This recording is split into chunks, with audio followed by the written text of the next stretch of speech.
Everything in my life has been a challenge. After that, I was picked up by TCS. In TCS, I did different roles all across the world. 13 years tenure at IBM saw you in various leadership roles. I was brought in as an operation leader for the largest service line that had about 15 to 20,000 people. And I think sincerity and corporate governance go hand in hand. Be in line with your boss. Theoretical matter is very good and very expensive.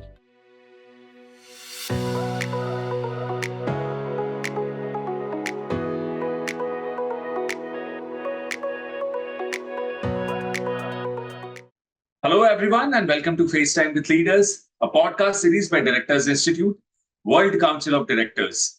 I'm Sunny Pancholi. In today's session, we have the opportunity of speaking with a seasoned leader renowned for his expertise in software development, ERP consulting, and Lean Six Sigma methodologies. He has operated at pivotal roles in prestigious organizations like Ernst Young, American Express, and IBM, among others. With over 4 decades of experience in IT, consulting, and project management, it is my pleasure to introduce Mr. Govind Joglekar to the podcast. Mr. Govind, welcome and thank you for joining us. All right, so there is adapting to cope and there is adapting to win. Mr. Govind, your accomplishments clearly demonstrate your ability to thrive in challenging environments. So, what core values have driven your ability to adapt and turn challenges into victories? So I think, according to me, core values are what drive success wherever you go. So in corporate life, the two values that I've always talked about are, one is sincerity, and the other is the ability to take on challenges. And this has been my mantra throughout my career. So when I took on the first job, it was completely different from what I had my education background was MSc Applied Physics. Then I took on an IT role that's way back in 1981-82. And it was completely a different change. I could have gone into academics or taken on something which, interested me. But I felt I need to get on something which is more challenging. So IT was the area. So these two values. Second, I have always felt that there are 4 values in life that one must follow. These are the core values. And this is what one should lead your life with. So the first value I always think about is finance and career. The second is social obligations. The third is education. And the fourth is health. So if you are not doing well in any one of these, then it starts showing on your, success in your corporate life or any part of your life. And this is where I felt, it's good that as you move forward, always try and do something which you are interested in and follow these 4 principles. And I've felt that this is a way to move forward in life. So everything in my life has been a challenge. If you look at my profile, at every instant, after every 1 or 2 years, I've changed my role into something more interesting. It has never been for, getting a higher salary or higher incomes. Always been something to look forward to in terms of, something challenging. So, for example, ORG Systems was an IT company. After that, I was picked up by TCS. In TCS, I did different roles all across the world, and they span things like, production planning for steel, right down to insurance and banking and the whole regimen. From there, moving on to Digital Equipment Corporation, and one of those earlier big companies where I was a program manager for large system integration projects.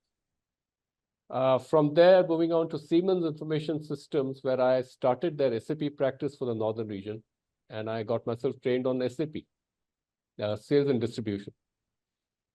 From there, moving on to American Express, where I was doing migration of work from UK and USA towards India.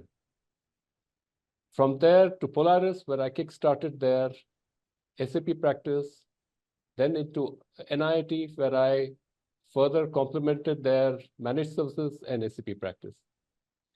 And then finally, in IBM, where my role has been at different levels, starting with operations management for the largest service line, which had about 20,000 people, to Lean Six Sigma, which was a complete change in terms of doing something for process improvement.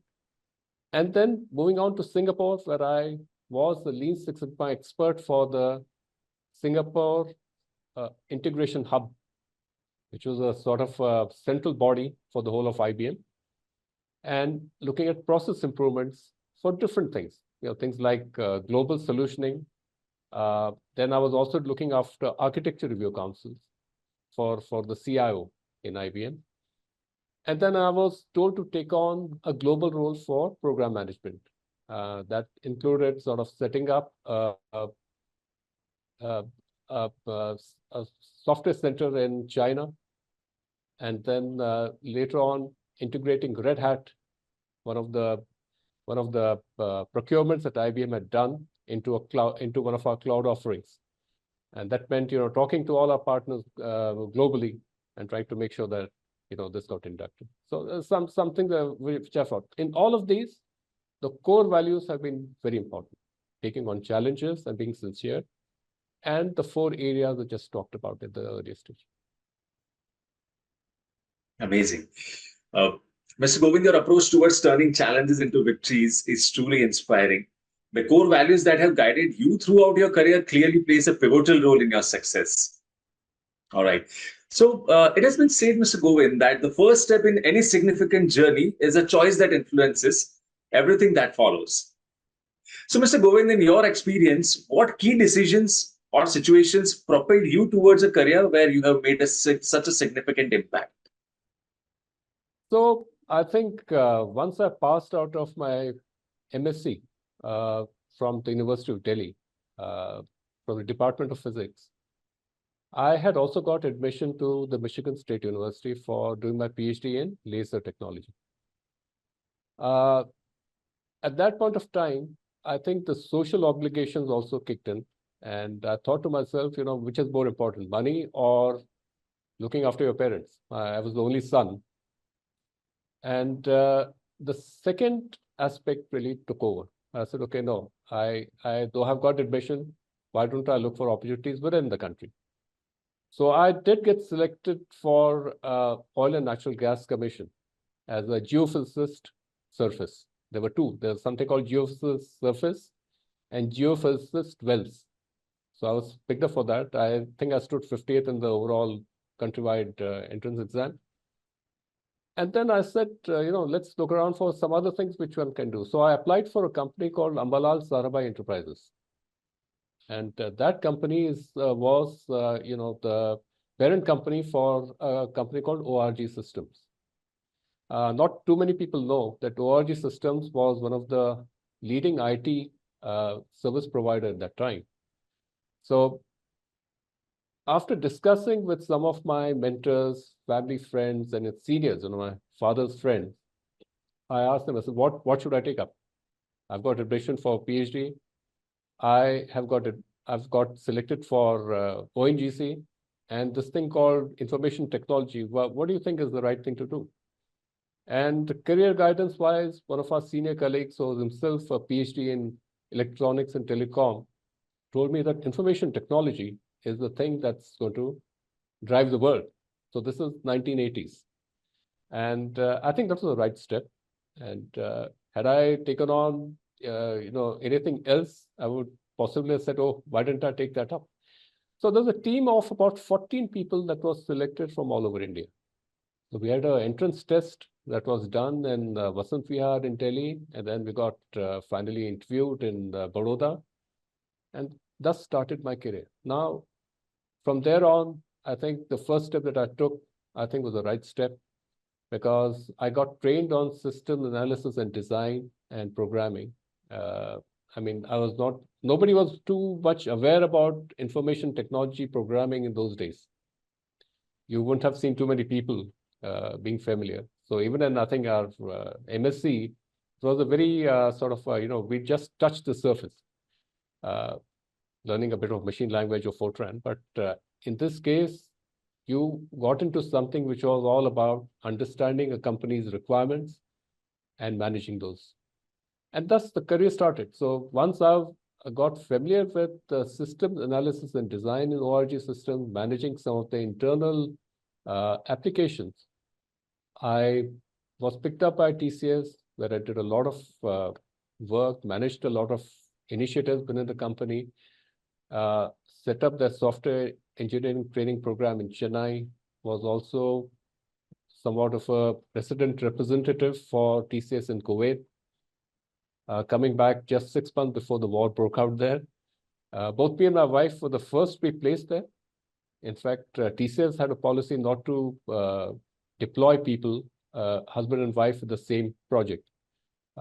They felt it could sort of, jeopardize conflict of interest was very strong, and I think it was true also. And then, of course, all my, the journey throughout my life has been based on that one step that I took, and that was to get into the area which I was interested in, was felt that I should be involved with. Fantastic. It's fantastic to hear about the key decisions that have shaped your impactful career, Mr. Govind. And your ability to navigate such pivotal moments is truly admirable, truly. All right. So, Mr. Govind, your 13 years tenure at IBM saw you in various leadership roles, including lean sectors leader and program manager for global initiatives. So, what were the most significant process improvements you implemented, and how did they impact the organization? So, as I mentioned at the start of this discussion, IBM was the experience by itself. So if you were in any other company and if you joined IBM, it's a different ballgame altogether. You're dealing in numbers, right? It's a company at that time which was about 300,000, 350,000. Today it's about 500,000, I don't know, worldwide. And IBM India is the biggest entity in that whole ecosystem. I was brought in as an operation leader for the largest service line that had about 15 to 20,000 people. And the task that was entrusted to me was, and this is a complete change from what I had been doing earlier, that was managing SAP and setting up SAP centers and, doing SAP projects. So I was told that, in this role, your job will be to ensure that competencies are managed for all the people working in AMS. So IBM follows this very matrix structure. People they come in a certain competency. So you could be, say, a web developer, or you could be a Unix consultant, or you could be a Java developer. Now, all these people, a lot of what these practices do, and horizontals and IBM do, they help in building up the competency. So they are what you call the supply system to the entire IBM ecosystem. So you have verticals, which are sectors. So you have telecom sector, then you have distribution sector, and small and medium sector, etc. And your job as a operations leader is to, first of all, be responsible for these people who are cut and diced based on their competencies. So one is being a sort of a mentor to them. Second is ensuring that they get placed into projects, managing the bench, and ensuring that IBM does not suffer due to bottom line leakages. So my responsibility there was to create dashboards with a team that I had, and we created dashboard which automatically sort of pulled in data and generated report which showed which practice area, which sector was falling behind on some of these project deliveries. Coming down to after about a year and a half, like I said, I've always looked at doing something new. And then there was a need within IBM, and IBM was struggling with some of its projects, because you're talking about 2008-9, where recession had hit and companies were struggling. And there was a group that had been formed to look at lean as a way of cutting cost, building up revenue, etc. For those who are not familiar with lean, I think one of the aspects of lean is not cutting manpower, but essentially to try and see how you can remove waste in a system. And that can result in either your revenue growing up, or you reducing the cost aspect, or avoiding any penalties. So I got trained as a lean coach to begin with, and then I got certified as a lean master. So within IBM, we had experts who conducted this whole session. There's a written test and interview, and only a handful of people got certified as lean masters. Looking at my experience and my background, they said you are going to be tasked with the biggest sector in IBM, and that is the communication sector, telecom. It was a hard sector, I think, because people were averse to taking on any process improvement initiatives like they are everywhere. And the larger you are, the more are the chances that you don't want to take on any new initiatives. So I was interested to take on comm sector. I had to then talk to the sector leader. I had to convince them that, there was only good in this, and that going forward, once you start taking on these initiatives, you can start, boasting about. So there were targets. I had a target of 22 million in cost improvements. And any initiative, and I personally feel any initiative which does not have a dollar value to it cannot be measured. And that's where I felt that it was a very good initiative. And the challenges obviously were by the type of contract. So if it was a time and material contract vis-a-vis a fixed price contract, the way you manage it is different, right? Fixed price contract, if you felt that people were unnecessarily more in number, you could try and put them somewhere else and reduce the cost. But in a time and material contract, you can't do that, because everybody that is there is billing. So you have to find out ways of how you can reduce the manpower that will result in a bit of a revenue loss, but also result in further business. So the client has to see value, and that's where I came in. Then, of course, so 22 million was my target, and I usually achieved it, more than achieved it. So my last was about 24 million is what I got. So company was very happy about it. I was deployed to Singapore, where again the job was to try and see how we can, put in lean.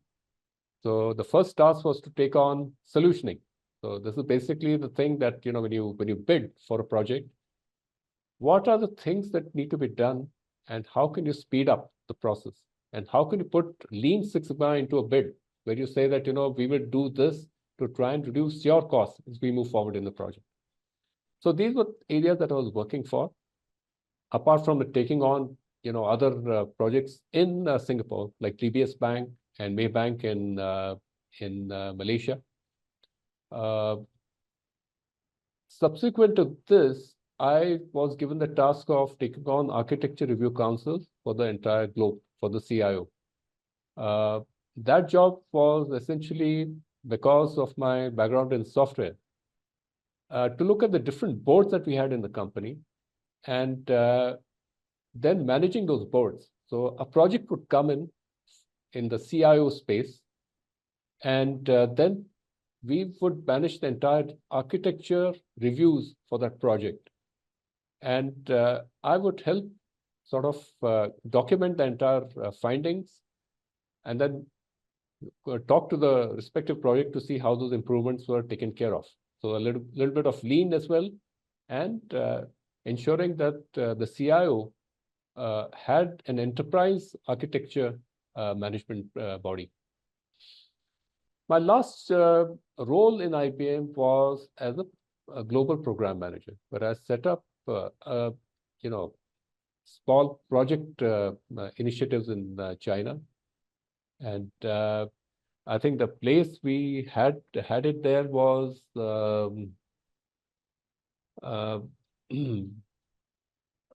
where the COVID actually started. So later on, for people who don't know this, we were not aware of this about, I think this was 2017, but that was implemented. We had a complete setup done over there, and that was a success. The last role was trying to manage something which IBM had procured into the cloud space. IBM at that point did not have something which was a cloud initiative. It had many cloud initiatives, but there was something which they wanted to be able to sell. So they bought over a company called Red Hat. And my job was to try and ensure that all projects within IBM, we were able to sort of integrate that as a initiative. So just some things I thought I should share with you. Absolutely. The process improvements you have led at IBM are impressive, Mr. Govind. And it's clear that your initiatives have had a lasting impact on the organization's success. All right, so moving ahead, it has been said that integrity is doing the right thing even when no one is watching. So, Mr. Govind, your commitment to upholding ethical standards throughout your 4-decade-long career has been truly impressive. Truly. So, how do you see your deep understanding of corporate governance and ESG driving your success as a future board member? So, the very first question I talked about sincerity, and I think sincerity and corporate governance go hand in hand. A lot of them are inbuilt, but a lot of them are driven down from the top. Companies today, especially multinationals and now even Indian companies, understand that corporate governance is very, very important. So it's not simply getting a bid or winning in a bid, but the ability to get it in a fair way. So having third parties to which you sort of pay money to get the large contract, those are things which are history. Nobody does it anymore, because if you're found, then things can go wrong. But the thing that needs to be mentioned is the last company, for example, in IBM, or even in places like Amex where I've worked, or Siemens, and even in TCS, your ethics was very important. And these companies were intolerant of any employee, any manager, any senior person in the company doing anything wrong. And that's where we all learned that, getting business in wrongful means is not the way.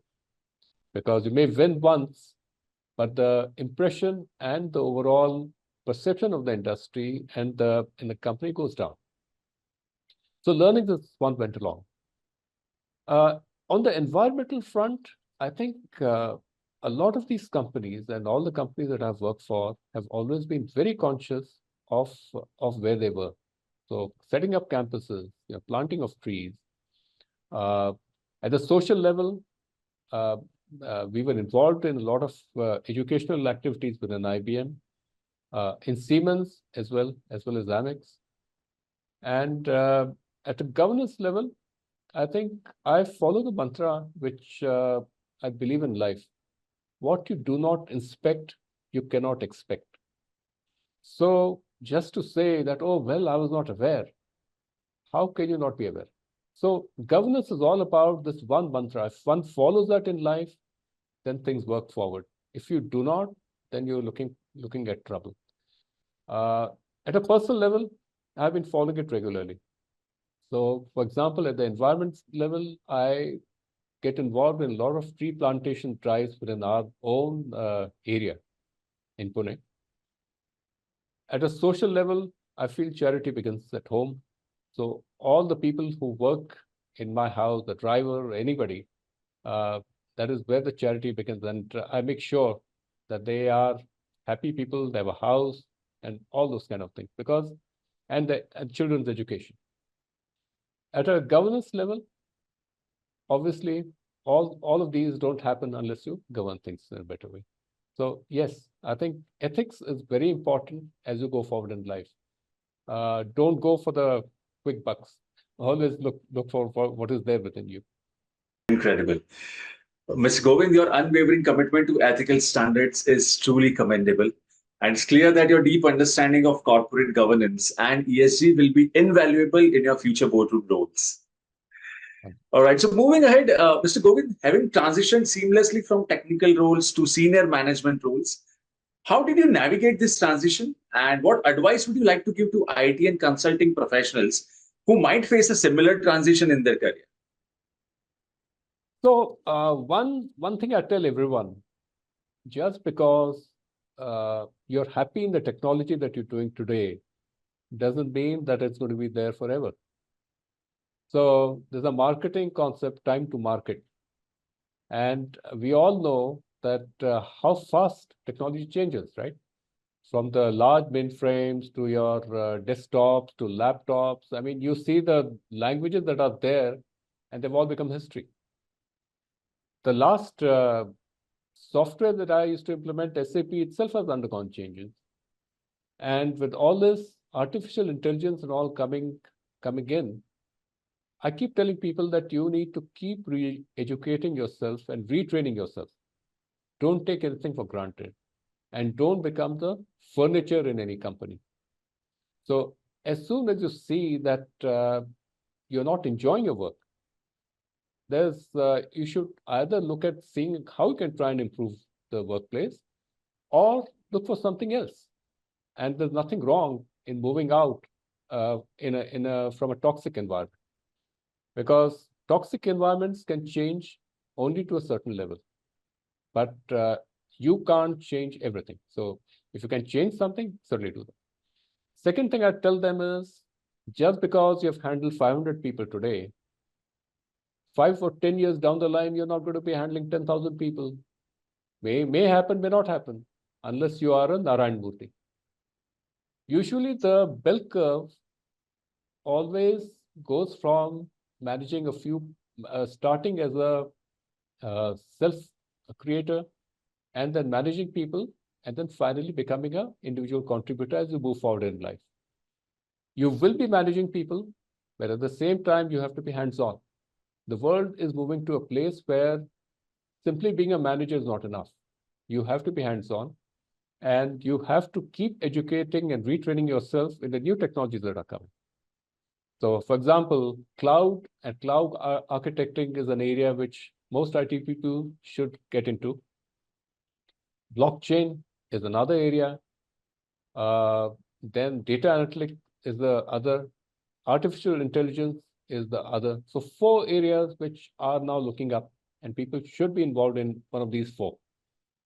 Don't be involved in just the commodity level items. You know, I know COBOL, I know BASIC, I know Java. It's not going to help you. Try and see how you can further improve your career prospects. The other thing I'll always tell, and this I think spans not only IT, but wherever you are, be in line with the boss. Always see eye to eye with the boss. Always see how you can support him. And if you feel that there is some way that you can, build up that bridge, treat him as your mentor. Because the growth in any company is certainly based around that. But that does not mean the boss is always right. Wherever you feel that the boss is wrong, you should be open to tell him that, things need to improve in a certain way. Always share that in a nice way, and always make it not as a criticism, but something that, you're looking at from improving the department or the company. So some things which I've felt, and I've always guided people in this area. Rightly said, Mr. Govind. And your journey from technical roles to senior management is quite insightful. I'm sure your advice will resonate deeply with IT and consulting professionals aiming to make similar transitions. All right. So now on to our last question for this session. And here it is, Mr. Govind.